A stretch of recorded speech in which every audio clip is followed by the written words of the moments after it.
Bismillahirrahmanirrahim. Alhamdulillah. Assalamualaikum warahmatullahi wabarakatuh. Alhamdulillah rabbil alamin wa bihi nasta'in wa ala umuri dunya wa din wa ala alihi wa sahbihi ajma'in. Amma ba'du. Allahumma shalli ala sayyidina Muhammad wa ala ali sayyidina Muhammad. Salam rahayu, salam sedulur, salam channel Bocah Tobat. Alhamdulillah yang di malam berbahagia ini saya ditemani oleh Kang Yudi dari Padepokan Gunung Lawu.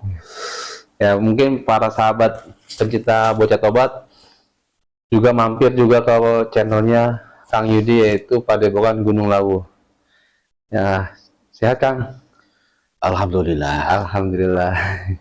Ya, jadi kita ngobrol bincang-bincang aja nih tentang perjalanan sosok Gus Yudi ya, sehingga bisa masuk ke perjalanan spiritualnya ya, sehingga mencapai titik keberhasilan. Insya Allah menjadikan suatu keberhasilan kita, contoh perjalanannya mungkin dari awalnya seperti apa. Nah, kita akan ngobrol-ngobrol, mungkin nanti para sahabat sekalian ambil hikmahnya, semoga ini jadi pelajaran kita juga. Mungkin suatu perjalanan hidup ada yang berbeda ataupun ada yang sama ya. Silakan Kang Yudi, awalnya dulu itu bagaimana Kang Yudi mengenal Padepokan Sapu Jagat, apa bagaimana dari awal-awalnya? Apa dari Sapu Jagat dulu atau yang lain ini? Ya sebetulnya proses semua itu. Oh, proses ya. Ya kalau saya lihat-lihat kembali ke belakang itu, jadi awalnya itu pencarian saya itu pada tahun 98 setelah saya lulus STM atau SMK pada saat itu. Di situ awal pertobatan saya di situ. Nah, setelah lulus itu saya bertobat ya. Setelah lulus dari SMK saya bertobat, ya kemudian saya lanjutkan mencari ilmu itu ke pesantren-pesantren. Ya. Dan di situ saya pengen sekali mempunyai seorang guru yang memiliki titel kewalian, gitu kan. Saat itu saya mencari, tapi di pesantren-pesantren itu hampir semua pesantren-pesantren saya datangin itu pendirinya itu sudah pada meninggal, jadi turun ke anaknya. Seperti itu ya. Kalau mendengar itu ceritanya pendiri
Betul. Ngajinya tuh di mana tuh, ngaji apa?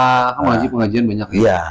Ada tauhid, ngaji hikmah. Waktu itu saya merenung gitu ya. Kalau saya mengaji seperti tauhid, fikih, atau apa namanya, Quran, ya itu kan sudah saya pelajari begitu kan. Nah, kemudian mungkin pendalaman tasawuf itu belum saya ajari gitu. Akhirnya sempat berpikir saya pengen mengkaji kebatinan seperti itu dengan tujuan untuk mendekatkan diri seperti itu. Akhirnya saya pada saat itu masuklah ke bidang ilmu hikmah gitu kan. Ilmu hikmah gitu. Jadi di ilmu hikmah ya biasa gitu, seperti asror, ya amalan asror, hijib begitu kan. Hijib ya. Awalnya saya pengen punya kesaktian, bisa gitu kan. Nah, tapi setelah saya pikir-pikir orang sakti itu kalau nggak punya duit ya tetap aja lemes gitu. Galau. Akhirnya saya itu mengerjakannya yang pelarisnya saja, gitu kan, supaya apa? Misalkan ya kalau pelaris itu kita jualan atau apa, dari rezeki kita meningkat lah. Saya lebih fokus ke situ, bukan ke perangnya ya, seperti hijib-hijib itu, tapi saya fokus ya ke asrornya. Dan kurang paham asror itu amalan umum. Amalan umum untuk apa saja yang kita niatkan di bidang ilmu hikmah itu. Amalan ini baca untuk narik rezeki, berdagang bisa ya, buat apa misalkan pengen bisa silat juga bisa gitu, tergantung niat kita gitu. Bela diri bisa otomatis, kebal bisa juga gitu.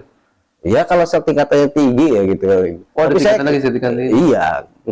Cuman saya tidak berfokus untuk ke kesaktian begitu lah. Masya Allah. Berfokusnya ke rezeki, masalah rezeki. Kalau kita sakti bisa terbang, bisa apa atau kabel, kalau nggak punya duit kan tetap lemes. Waktu itu saya berpikir seperti itu. Akhirnya saya mengambillah amalan-amalan yang sifatnya rezeki, gitu kan. Bismillahirrahmanirrahim, gitu kan, 16.000, gitu kan. Saya puasa 3 bulan atau 100 hari itu saya jalani juga, gitu. Terus sehingga itu ada apa sehingga? Nah setelah saya melakukan itu selama 1 tahun di ilmu hikmah itu, akhirnya saya bisnis di bidang sayuran gitu kan, akhirnya meningkat di situ. Meningkat dari pelajaran hikmah itu. Ya dari situ gitu. Saya bilang waktu itu tetap, apakah saya harus tirakat dulu apa bisnis dulu nih? Wah, saya bilang waktu itu saya masih usianya ya sekitar 35-an lah. 35 tahun waktu itu. Nah, kalau sekarang kan udah 45 nih saya ini kan. 35. Kakak senior. Ya, jadi saya itu di dalam hati saya, apakah saya harus fokus tirakat atau atau kita usaha seperti itu. Akhirnya saya fokuskan untuk fokus usaha gitu kan, biar nanti tirakatnya itu saya nggak mikirin usaha seperti itu gitu. Ada pikiran seperti itu. Nah, setelah 1 tahun itu ya di hikmah ya, akhirnya saya punya pikiran untuk mengalahkan tirakat dan menjalankan usaha. Saat itu saya bergerak di bidang sayuran. Akhirnya sayuran saya pun lama-lama saya makin banyak langganan ya, larislah jualan saya. 24 jam itu saya itu terus terjadi pengiriman ke para penjual itu. Iya.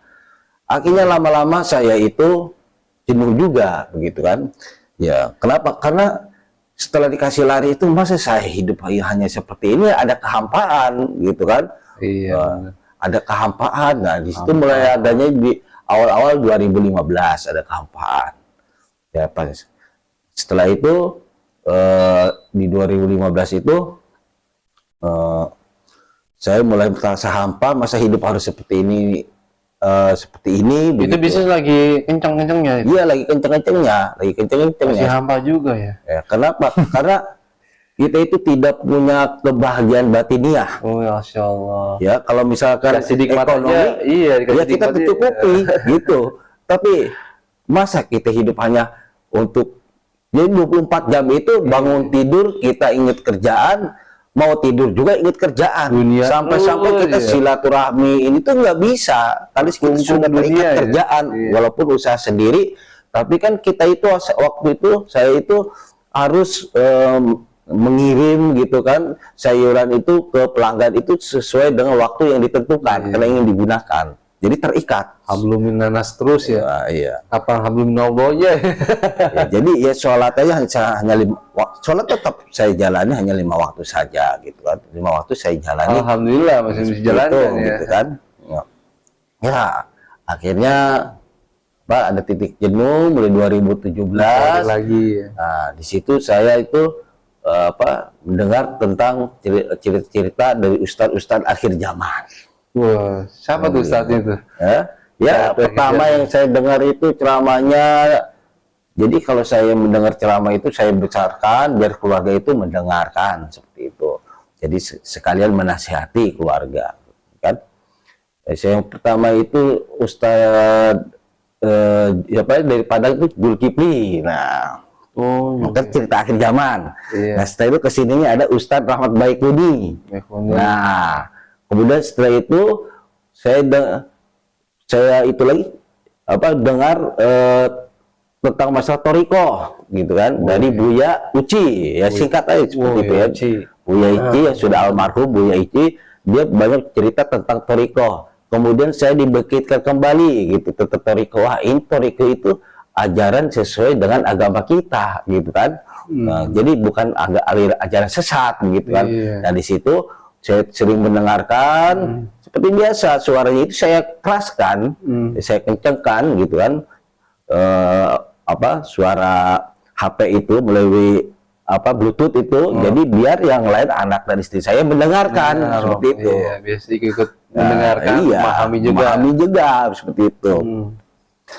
Setelah itu baru saya ada keinginan untuk bertoriko seperti itu. Nah, setelah itu baru saya melihat sebuah channel YouTube Padepokan Gaul. Oh, PG dulu ya. PG dulu. Bayasin. Saya lihat kontennya itu memuslimkan jin. Wah, kan gitu. Jin aja bisa dimuslimkan ini, saya bilang gitu. Siarnya kalau makhluk goib. Iya, bukan kalau nyata saja. Gitu, kan? Jadi bisa memuslimkan jin gitu kan. Jadi kalau jin aja bisa dimuslimkan, kemudian manusia itu bisa ikut muslim semua, kayaknya akan tercipta kedamaian dengan cepat gitu kan. Gitu. Saya pikir seperti itu saat itu. Tapi untuk belajarnya kan jauh. Saya di Bekasi dan itu untuk perjuangan di Kudus, Jawa Tengah, kan? Ya, agak jauh gitu permasalahan waktu dan tempat. Sementara saya masih sibuk kerja kan gitu kan. Bagaimana cara saya itu untuk mengimbangi bisa silaturahmi ke sana itu bagaimana gitu kan gitu. Akhirnya kalau saya kan pulang setahun sekali ke Karanganyar Solo ke Bertua setahun sekali. Mungkin nanti saya berpikir setiap lebaran itu bisa mampir dulu ke situ, pikiran saya seperti itu. Nah, tapi ya takdir berbicara lain. Setelah itu saya diarahkan gitu setelah saya main-main HP itu lalu timbullah Sapu Jagat begitu, diarahkannya keluar ke situ. Jadi ternyata saya lihat jauh-jauh ya. Channel ini kok sama tetangga rumah ya. sama yang di itu gitu ya. Isinya sama. Padepokan Gaul gitu. Saya lihat Padepokan Sapu Jagat, caranya sama, memusikkan Torikonya juga sama begitu kan. Wah, mungkin ini satu aliran gitu kan, satu ajaran seperti itu. Akhirnya wah, kalau saya lihat alamat Cibitung, wah dekat daerah sini. Nah, mulai di saat itulah saya kenal dengan Padepokan Sapu Jagat. Yang saat itu Sapu Jagat masih bersatu dengan MSQ. Si Pol masih satu. Gitu. Jadi Sapu Jagat belum punya bangunan sendiri saat itu. Gitu. Nah, begitulah singkatnya perjalanan saya sehingga saya menemukan Toriko ini. Seperti itu. Gak ada halang rintangnya dari masuknya Sapu Jagat, ada nggak? Ada dalam diri. Iya, godaan apaan? Saya itu sudah mau menghubungi gitu, sesepuh dari Sapu Jagat gitu kan. Saya menghubungi Mas Agung. Kemudian dari Mas Agung itu belum saya datang ke tempat. gitu kan, ke majlis belum, tapi saya mau ubi dari Mas Agung dilempar ke Pak Adi, kan? Andi, ya. Nah, pas itu dari Pak Andi, waktu itu Pak Andi kalau nggak salah dia pulang kampung ke Purwokerto, ya, pulang kampung ke Purwokerto, ya. pas itu ya jadi nggak bisa ketemu. Akhirnya itu saya beberapa bulan, 2 bulan apa 3 bulan saya vakum begitu ya. Nah, pas itu karena saya lihat channel lagi, yes, nonton channel yang isinya itu tentang masalah hijib kan. Di situ kalau kita meninggal nanti kita akan ditawan sama khodam kita, kan gitu. Nah, saya kan punya amalan seperti itu. Jadi saya ketakutan gitu kan. Ya kan? Gitu. Wah, saya mau ngecek, akhirnya siapa yang ngecek gitu. Jadi ingat lagi saya kan. Yang sudah 3 bulan atau 2 bulan saya itu lupa ya, vakum karena oper begitu halangannya. Kayak bola. Akhirnya jauh sudah. Saya tahu alamatnya dan gitu. Jadi saya langsung aja ke majelis saat itu. Tapi pertama saya datang ke situ nggak ketemu, malam-malam jam 10. Yang di situ. Yang di situ itu nggak ketemu. Wah, itu ujiannya ya. Tapi di situ apa namanya? Penanda dari map itu sudah menunjukkan di situ tempatnya. Begitu. Saya malam-malam apa tuh? Malam. Berangkat dari jam 8. Tempatnya kebon ya, sampai jam 10. Iya, gelap. Angker tuh, perjuangannya luar biasa nih. Ya padahal sudah dekat di situ, ya kan? Nah, karena sudah jam 10 malam, saya di situ gelap, kemudian saya belajar sama warga juga nggak begitu apal, tapi dia itu tahu, katanya iya ada di Padepokan itu gitu. Saya lihat ini apanya ini tandanya itu di sini pasnya gitu. Titik mapnya ya. Titik mapnya itu saya bilang gitu. Ada Padepokan enggak Pak di sini gitu. Warga itu nggak ada yang tahu ya. Dia nggak ada tahu. Tapi dia setelah berbicara agak lama, kemudian dia ingat ada ketika itu yang kalau siang-siang itu suka muntah-muntah katanya gitu. Kemudian nyetelnya lagu Jawa gitu, kidung Jawa itu. Ya kan bahasa gue sering nyetel kidung Jawa yang itu Sunan Kalijaga. Nah itu. Nah pada singkat cerita pada malam itu akhirnya saya memutuskan untuk balik lagi gitu kan. Jadi nggak ketemu tuh. Nah pas sudah itu lusanya saya datang ke situ. Jadi kalau waktu itu malam, nah saya siang datangnya biar kelihatan gitu. Akhirnya siang itu saya datang ke majelis MSQ dan ketemulah majelis MSQ itu gitu ya. Sikatnya ketemu. Kemudian orang yang pertama saya ketemu di MSQ itu adalah Bang Indra. Seperti itu. Nah, setelah itu, setelah ngobrol-ngobrol sama Bang Indra, dia bilang dia itu standby, gitu kan? Standby di majelis. Di majelis. Nah, saya janjian sama dia, gitu kan? Ya udah kalau begitu, nanti malam Jumat saya kesinilah gitu, biar lebih fokus kita berbicaranya gitu. Karena saat itu saya hanya ingin tahu tempatnya saja, niat saya gitu kan, dan juga waktunya kan sore itu mepet, karena saya ada kerjaan lagi selepas maghrib gitu, harus sampai rumah gitu kan. Akhirnya ya saya pulang, malam Jumat saya ke situ, sama teman saya gitu. Ternyata Bang Indra nggak ada. Ya, Bang Indra ada malam Jumat itu. Wah, saya nungguin lama di situ sama teman saya. Akhirnya baru ada dia ngasih WA kalau dia kondisinya sekarang ada di Bandung gitu. Ya udah, saya pulang malam Jumat itu. Tapi saya tahu kalau pengajiannya itu pada malam Minggu. Nah, pada saat malam Minggu di situ baru saya datang dan akhirnya saya berjumpa dengan sedulur-sedulur kita di situ banyak orang.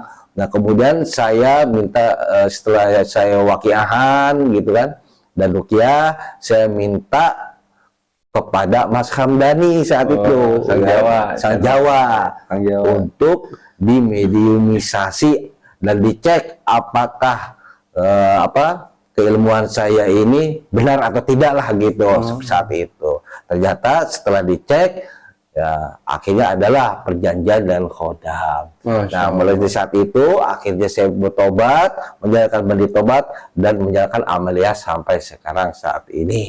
Lanjut terus itu luar biasa. Itulah para sahabat sekalian, penjelasannya Gus Yudi yang luar biasa ya, yang dulunya maaf aja mencari jati diri ketenangan jiwa, walaupun di bisnisnya udah kenceng ya kan, rezeki ada, ya, tapi alhamdulillah sholat tetap jalankan. Tapi di hati tuh masih mencari sosok guru ya, apalagi mencari jati guru yang menuju kewalian, sehingga mentok-mentoknya di yaitu ya para sedulur kita, yaitu Sang Jawa. Akhirnya Dani dikenalkan ke Sabu Jagat ya. Iya.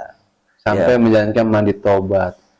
Iya, memang para sahabat sekalian yang di luar sana mungkin masih menyukai keilmuan dari menggunakan izib, amalan yang nantinya itu nanti berdampak, yang kita khawatirkan itu memang saat ini kita masih hidup, belum tahu jasad kita sudah melihat, ya syukur alhamdulillah kita di bawah malaikat. Nah, kalau seandainya kita menggunakan perjanjian, resikonya banyak yang sudah terjadi, yang banyak yang di luar, meninggalnya susah ya. Ya bahkan saya juga, bukan saya orang medis juga, bekerja di rumah sakit, sering menemukan sakaratul maut. Ya, sakaratul maut itu ya memang tidak mudah dan penderitaannya luar biasa ketika mendapatkan ajal atau sakaratul maut. Ya sampai ada yang matanya melotot, mendadak kulik, tapi tetap meninggalnya susah. Nah itu harus diputuskan perjanjian. Jadi para sahabat sekalian, jika ada yang masih menggunakan itu, alangkah segera mencari untuk diputuskan perjanjiannya. Ya kebetulan alhamdulillah Mas Yudi sudah memutuskan, mungkin dari keilmuan terdahulu diputuskan dan masuk ke Sabu Jagat dan melakukan mandi tobat. Dan sekarang merasakan bagaimana sudah menjalankan ini semua, amal mandi tobat, yang dirasakannya gimana? Rasa hatinya sekarang ini? Alhamdulillah,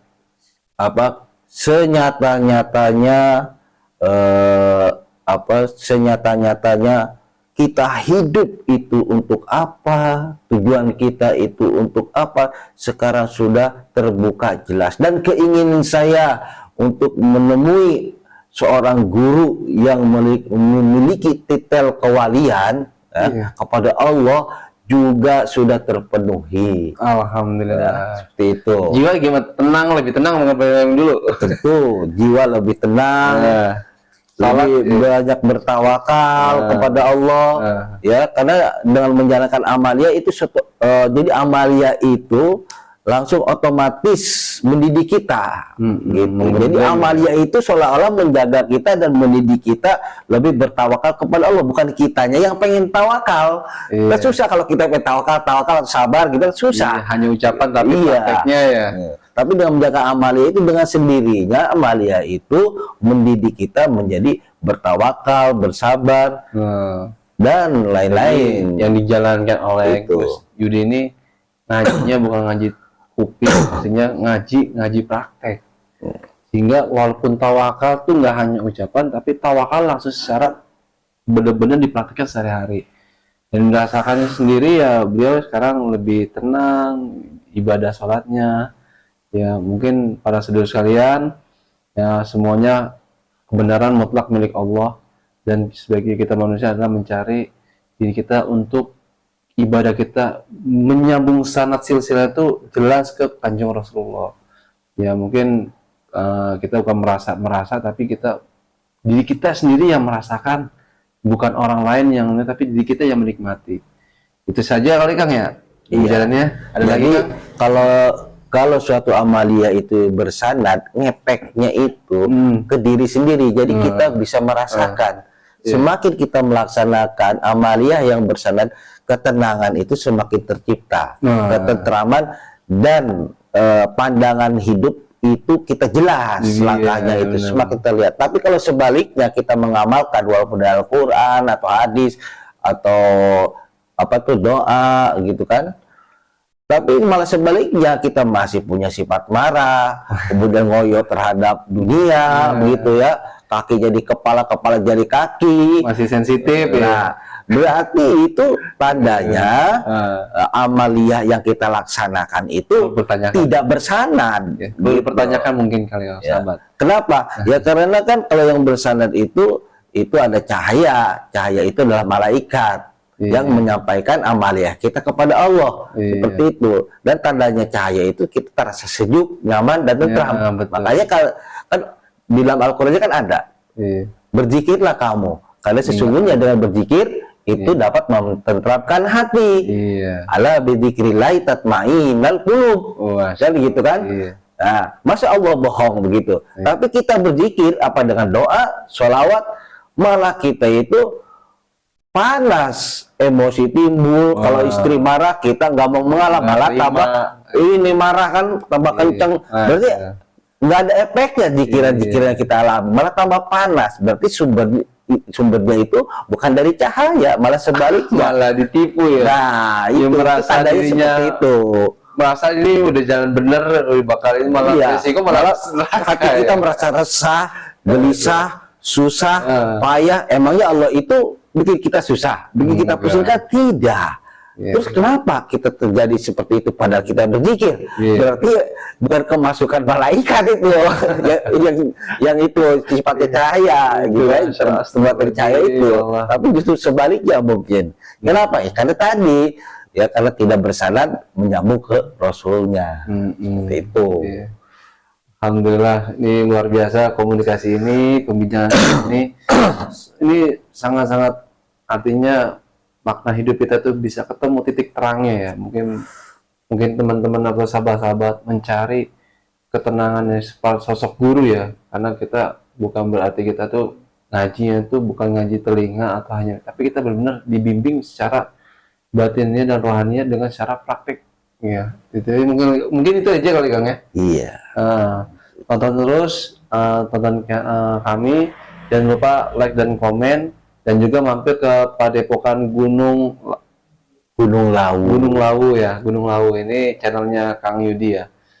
Semoga aja dalam pembahasan ini suatu amalan juga kita, amal baik kita untuk para sahabat-sahabat yang nonton dan si ada dakwah kita semua bermanfaat, dan jika ada kekurangan kesalahan mohon dimaafkan. Akhirul kalam, assalamualaikum warahmatullahi wabarakatuh. Salam.